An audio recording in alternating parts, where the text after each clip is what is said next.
What's up, guys? Welcome to the Tatted Addicts podcast. I'm your host, Noise. With me today is my buddy Dom.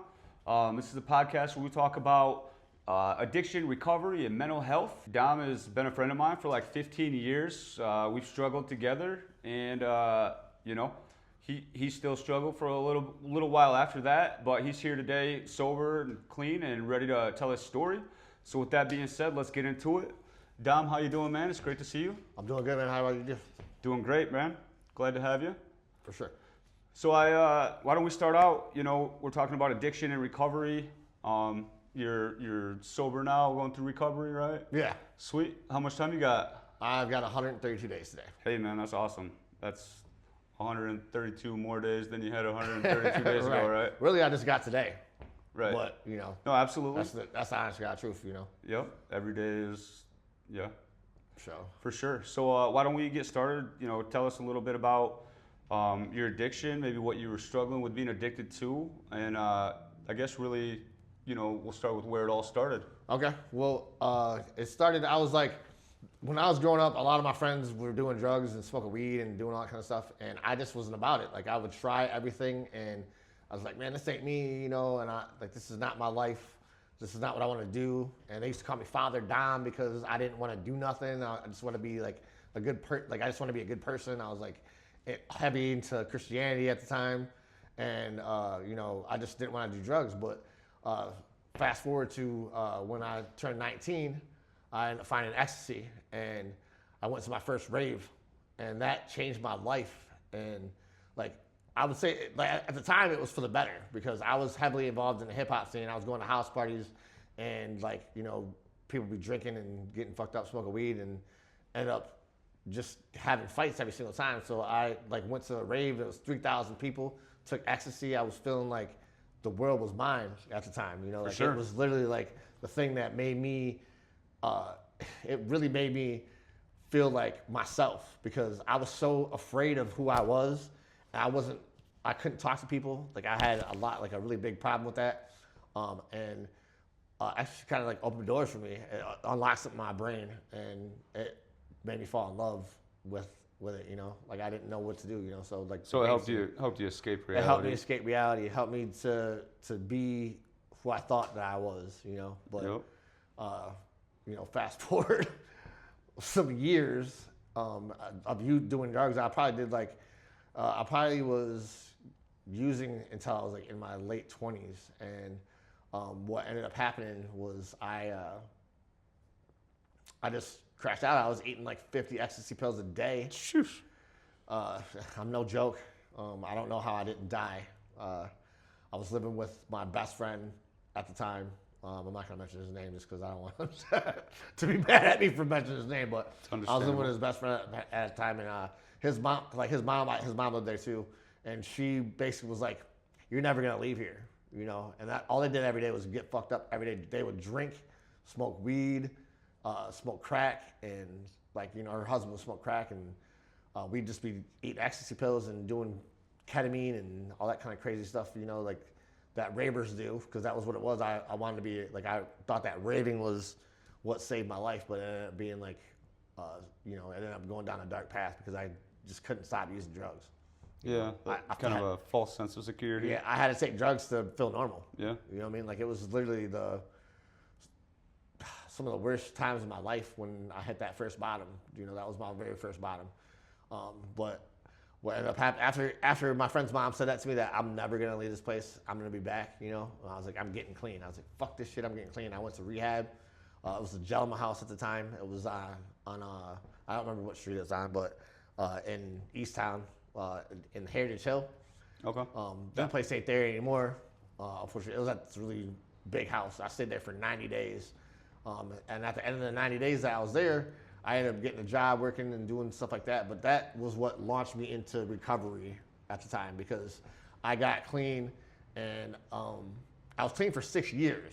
That was what the craziest part about it was, that I got this thing. I had recovery for 6 years. But the problem was that I had reservations, I lost people too. I ended up, when I was in that, the first person that I lost, he ended up ODing on was that Wellbutrin? No, it wasn't Wellbutrin. It was Zoloft. Oh. He OD'd on Zoloft. Yeah. And he was, he was my roommate. And there was a dance. It was actually an AA dance. I was DJing it. And at the time, cell phones sucked. And I was like, call me if you need me, And I don't know if he ever called me. And that used to fuck me up a lot. I ended up coming home. And I was like, man, he must be sleeping. His door was closed. The dog, was just walking around. Didn't really know what was going on. I woke up the next day, went to go downstairs in the basement where my studio was at to go smoke, and found him hanging in the basement, So, Oh, wow. I got a tattoo right here, you know what I'm saying, that is a semicolon with wings on it to remind me, that I can continue my story, because I had, with mental health, I dealt with suicide a lot. I've tried to commit suicide a lot of times. Like, my most recent one was a year ago. So. Well, I mean, I hate to tell you, dude, with 50 ecstasy pills a day, it doesn't take you out. I don't think you have much hope for suicide. No, I've tried committing suicide a number of times, and I have not been successful, obviously, because that's why I'm sitting right here talking to you. So, that's what's, I have a purpose to be here. And, Absolutely. What ended up taking me back out when I was clean for 6 years was I had a reservation about wanting to use Adderall. A lot of people don't really talk about this shit. You know what I'm saying? Like in meetings, people don't talk about the drugs that the doctors prescribe you. And just because a doctor prescribes you a drug does not mean that it's safe for you. And if you're an addict like I am, it doesn't matter what it is. Any mood, mind, or altering drug that I take and put into my body, it creates the obsessive compulsive disorder that just makes me go off to the races.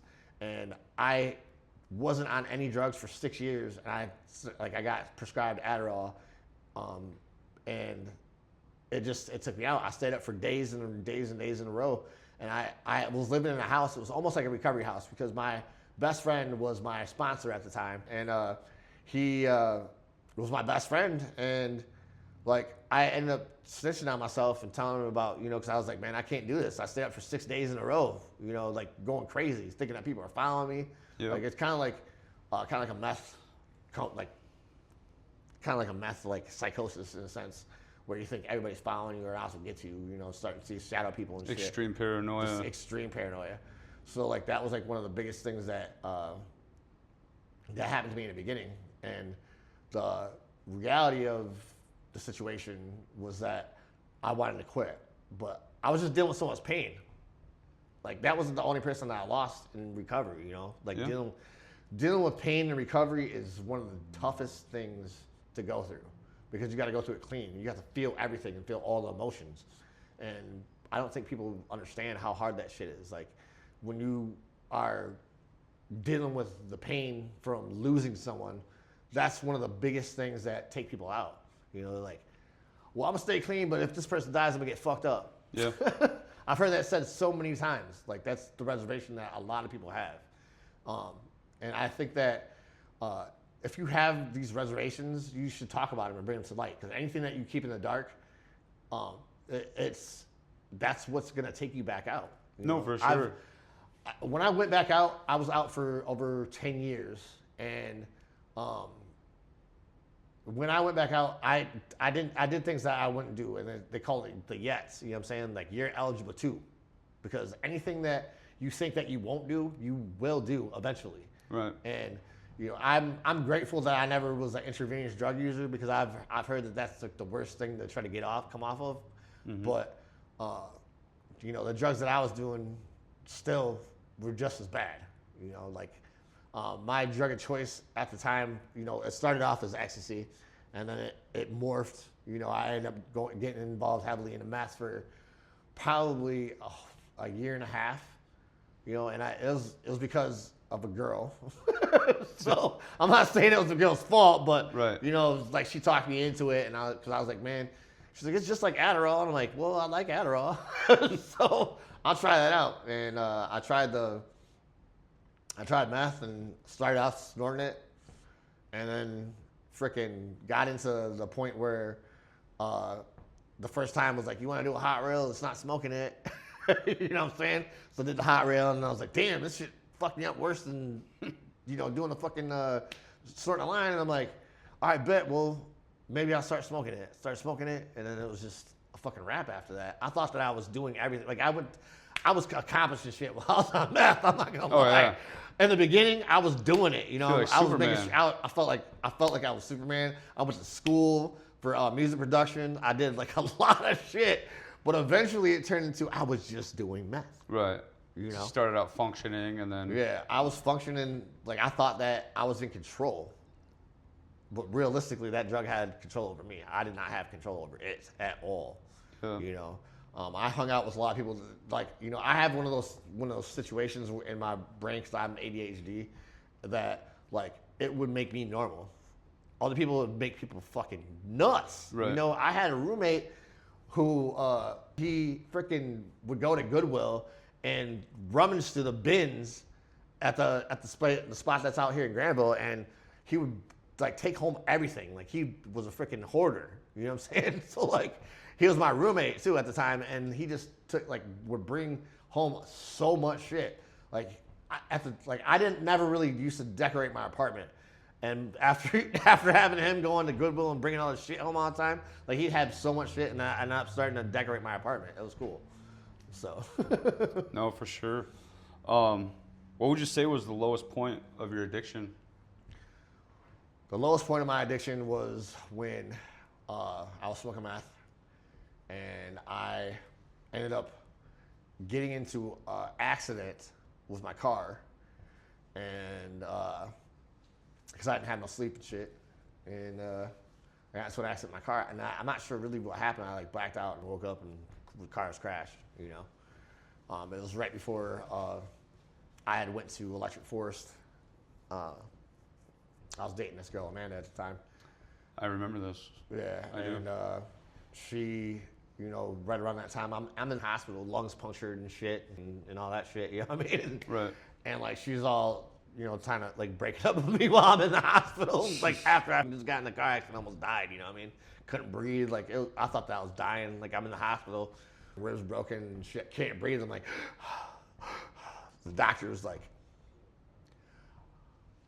put like a freaking he put a like a straw or something like that in my chest, and then I was like passed out. Woke up in the hospital. I was like, okay, I'm not dead. Oh, wow. I'm not dead. That's scary. That was the scariest thing that have ever happened to me. You know what I mean? All right, so walk me through that day. You're sitting in the hospital, just trying to put the pieces back together. What the hell happened? Your girlfriend dumps you. Yeah. What next? Well, I mean, I ended up riding the waves in the universe and going out to Electric Forest, you know what I mean, and partying out there. But, you know, This is after? This is after that. Yeah. Jeez. Like I went and worked. I actually went and worked after having 2 broken ribs and picking up trash and shit out of Electric Forest. Like, I don't know. It's just the insanity. Like the things that I would do just didn't make any damn sense. Right. You know. So, but what ended up, the lowest part for me was I ended up losing custody of my daughter because I was like not able to go see her at like we went to court, and you know, my girlfriend broke up and she was a paralegal at one point in time, so she was supposed to help me like with the legal aspect of things, and she never ended up helping me. It was that same week too before I went to Electric Forest. I think my dad might have just died around then too. I'm not 100% sure if that's around what it was, but it was just like a really low point. Went to court, and I told a story about me going to jail, and they used that against me about going to jail and shit. And because like I had found out that I was a diabetic by, you know, and I'm thinking that it was.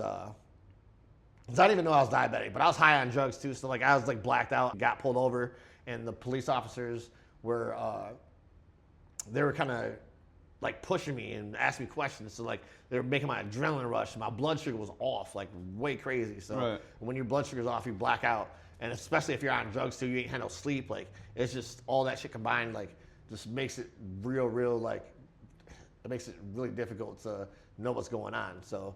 I go to jail, and I like that whole time I'm fighting, and I'm like, you know, I'm like fighting, and I'm like, I'm innocent. Fuck these guys. But at the time, you feel like you feel like truthfully innocent, like because you're not understanding the reality, right? The reality was I was on drugs. I didn't wasn't taking care of myself. I wasn't eating right.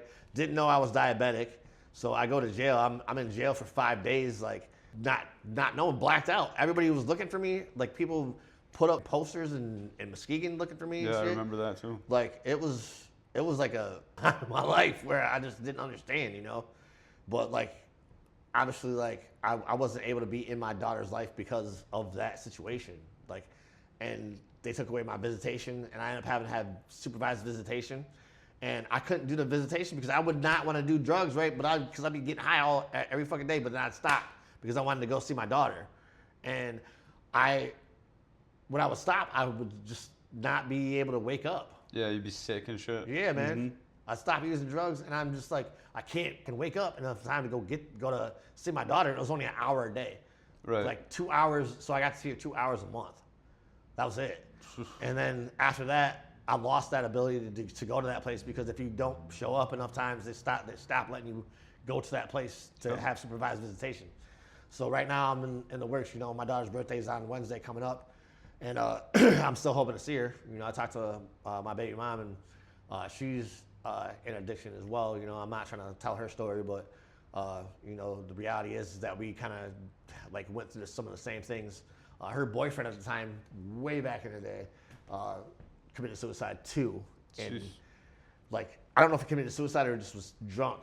He was too drunk. He ended up falling and hitting his head and busting it, and like blood all over the place in our apartment. I had just recently moved out, and that was her boyfriend at the time, which is crazy to me too. Like later on in life, we ended up linking back up, and like we started dating and shit, and it doesn't really make any sense, but. Yeah, not a lot of things make sense when you're in that mindset. Seriously. How old's your daughter? My daughter is going to be 11. 11? Yep. Okay. She's 10 right now, but she's going to be 11 on You have rights on to Wednesday. her? I don't have rights. I mean, I had kind of have to go to court if I wanted to go to get some visitation or whatever. Just because we've been trying to work it out on our own, just because I think that's the way that you should be, is to work it out between the parents, without having involved a third-party court system. But, it's not looking good for me on working it out with her because of her situation, So would you say that's one of the things that kind of helps you nowadays that you're sober to kind of maintain that sobriety? I mean, 11's old, man. You got 7 years till she's an adult. That's what I'm saying. And I want to be that guy that she can look up to and not know that guy that was an addiction. You know what I mean? Like I definitely had times where I was high around my daughter and she didn't know. She wouldn't have known. But I'm a big kid, so like when she was a kid, I loved it. You know what I mean? Like I'd be up, rolling, and like, oh yeah, let's play with my kid. You know what I mean? Like it was fun for me, And that was what it was at the time. But like I look at it now, I'm just like, man, I wish I could have spent more time clean with her. So, would you agree that rather than being a father, you were more like playing the part? Yeah, I was playing the part. Playing house, I guess. Yeah, for the most part. I mean, I still was a father. Like I was a good father, but it's just that I took care of her the way that I was supposed to. It was just that the reality behind the whole situation is that I could have been a better father to her. We can all be a better father. Yeah, that's one of the things. Like I had a dad that was heavily involved in alcohol. Macaroni, shout out my pops. Passed away. But he kind of was what introduced me to addiction. I didn't want to drink, so I started doing drugs instead because alcohol was like, that was a big no-no for me because my dad was an alcoholic. He used to say that it was bad breath, good attitude, which was because of the alcohol. So, yeah. You know what I mean? I guess it depends on what kind of alcohol you're drinking. Well, he was drinking beer, really. He'd drink beer every day, like have his couple beers. And I mean, he'd have a drink out there and occasionally. He used to be able to stay off alcohol when he'd be out doing his shows because my dad was like a promoter. Like that's the reason they called me MC Lil Mac. Yeah. You know what I'm saying? So my dad's name was Macaroni. So like I didn't have nothing to do with me being a Mac or a player or a pimp or nothing like that. Okay. Yeah, his name was Macaroni, so I'm Lil Mac. That's why it's MC Lil Mac. Yeah. I kept the name going just because I want to be able to pay homage to my pops, Some people call me Mac, some people call me Dom. It just depends on what the situation is, Absolutely. I've been an entertainer for a lot of years, which being in recovery and being an entertainer is something that a lot of people don't really put two and two together because they're like, you can't go to the bar, you got to change everything. And I'm like, it has to do with purpose. Like I go to entertain people. I'm there for a reason. It's like a job. It's like a job, but I call it my creation. You know, Right. I go out there to create. I create a vibe. You know, because I don't like to work. I've never liked to work. Right. That's part of my mental health issue. You know, I don't want to have a boss. You know, I'm the boss. I never really liked having people tell me what to do. That was just one of the things. You can work with me, but you're not going to tell me what to do. Right. You know what I mean? Because I've been, the people are intelligent, but when you work in a work situation, it doesn't seem like people are as intelligent. You have to listen to people who are less intelligent than you. That's just the reality of it is. I guess what was your final step before you actually decided? You said you were clean. What, 6 years? Yeah. And then you slipped up Went and back out for 10. just stayed out for another 10 years. Yes. What really woke you up this time? Well, I was up for 4 days on a cocaine binge, and I had a DJ at a wedding. It was my friend's wedding, and I stopped using drugs because I was on probation, and I stopped using drugs, and I was awake still, and if I would have maybe continued using drugs, I might have been all right. But I didn't continue using drugs. I just stayed awake. So I ended up not being able to talk very well. I was moving really hella slow. My mind slowed down. I couldn't talk. It was the wedding that I was supposed to DJ. They neglected to tell me how big it was, and I showed up dressed like an idiot, and it was a really stressful situation. So you add that on top of not eating, diabetes, hella cocaine that I had done. I was up to a fucking quarter ounce to blow. It was just I did not play around when I was getting fucked up. That was what the problem was. I don't think people understand when you're an addict, you're the links and how far that you can go. There's never enough. How high can I get? I can never get high enough, ever. Right. That was what the thing was. But what pushed me to get clean was that situation. I ended up blacking out, not remembering what happened. At the wedding? At the wedding. Oh. Yes, at the wedding. So I didn't DJ at a wedding, needless to say. A friend of mine was there. He is also an addict. I hung out with nothing but addicts, honestly. And he ended up spilling his beer on my laptop, $2,000 laptop, bumped the table and knocked the fucking table over. Oh. So my adrenaline rush, same situation that happened when I went to fucking jail. Adrenaline rush, no food, fucked up blood sugar, you know what I'm saying? So I ended up not being able to speak. And I was fucking crying and shit. They ended up sending me home. And when they took me home, I ended up being completely naked outside of my house, trying to get into my house. I don't know how I didn't go to jail. How'd you end up naked? I don't know. I took my clothes off. There's a picture of it, which is kind of fucked up that they took a picture of it. And so at some point in time in my life, this is gonna get spread around. You know what I mean?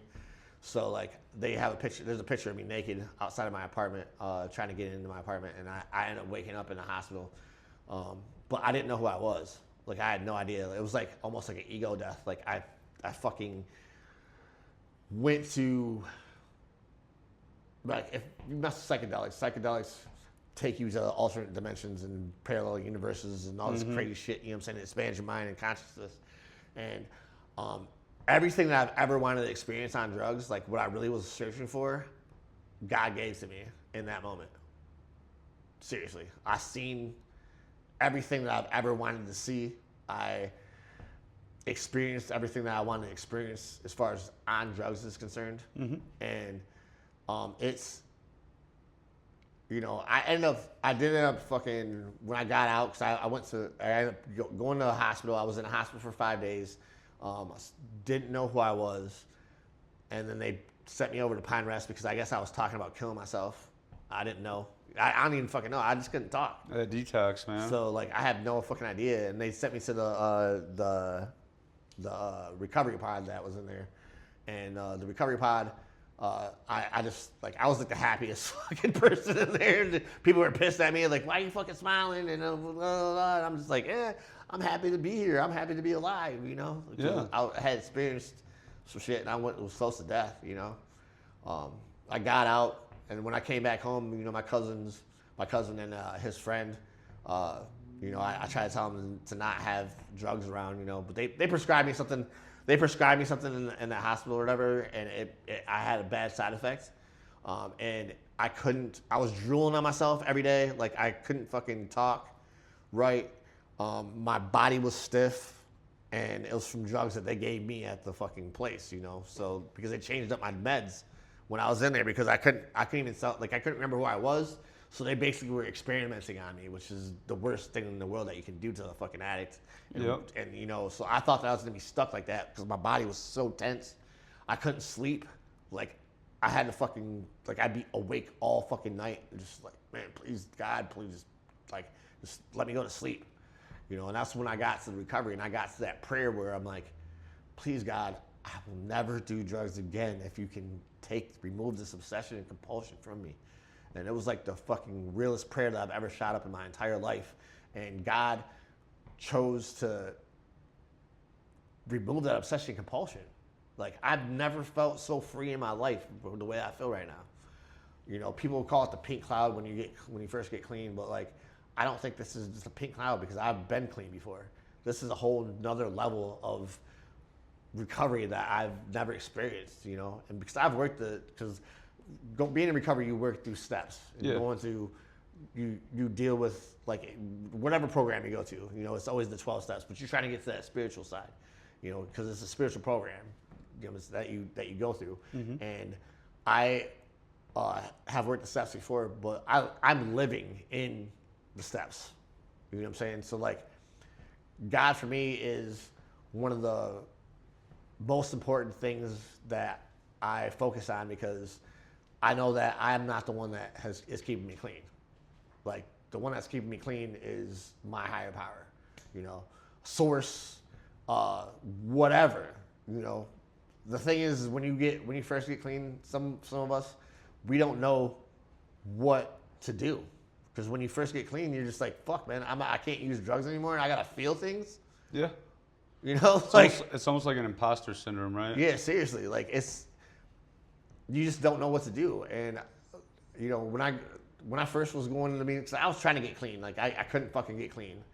And I was trying to get clean from my mom, because my mom was like, just don't do drugs. And I'm like, fuck, okay, well, I don't lie, because that was one of the things. I hate fucking liars. You know what I'm saying? Lying is the worst fucking thing in the world.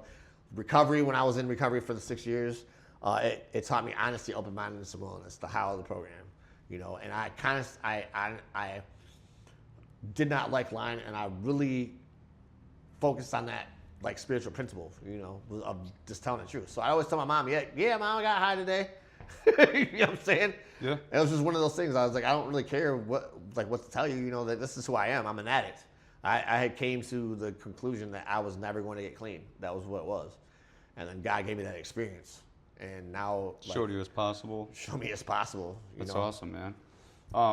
So we are getting short on time here, but I just want to hear, from the time you got out of the hospital, you were able to stay clean since then. Yes. Haven't slipped up since. Yep. It's 132 days today. That's awesome, man. I'm really proud of you, dude. I definitely knew you at your lowest, and we did music together. So seeing you being able to come and share your story is really, really, really cool, man. I love seeing my friends get clean. We can't help anyone that doesn't want to be helped. Right. So, we can only be there when they're ready, and you're ready. Yeah. If you ever need someone to reach out to, that we're always here for you, okay? Okay. Real quick, if there is one thing you could tell my audience, whether it's a piece of advice on mental health or struggling with addiction today, what do you think that would be? Just ask for help and be honest. That's the biggest thing.